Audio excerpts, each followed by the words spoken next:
സിദ്ധാർത്ഥന്റെ മരണത്തിൽ SFIയെ പഴിചാരിയവർക്ക് അന്വേഷണ സമിതി റിപ്പോർട്ട് വന്നതോടെ മൗനം.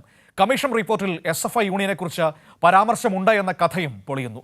റിപ്പോർട്ട് പ്രകാരം സിദ്ധാർത്ഥന്റെ മരണത്തിന് രാഷ്ട്രീയ കാരണങ്ങളില്ലെന്ന് തെളിഞ്ഞതാണ് വ്യാജ പ്രചരണം നടത്തിയവർക്ക് തിരിച്ചടിയായത്.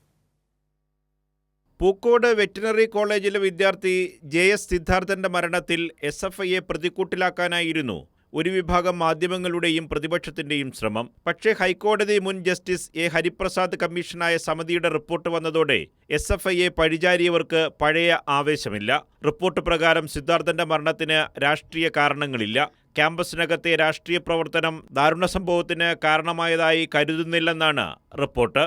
SFIയുടെ നേതൃത്വത്തിൽ അതിക്രമണം നടന്നുവെന്ന് പോലീസ് FIRലുണ്ടെന്നാണ് ചില മാധ്യമങ്ങൾ വാർത്ത ചമച്ചത്.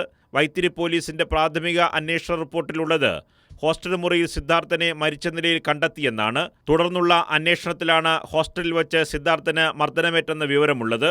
കുറ്റപത്രത്തിലും SFIക്ക് പങ്കുണ്ടെന്ന് പറയുന്നില്ല. എന്നാൽ പ്രതികളെല്ലാം സംഘടനാംഗങ്ങളാണെന്ന് മാധ്യമങ്ങൾ വരുത്തി തീർക്കുകയായിരുന്നു.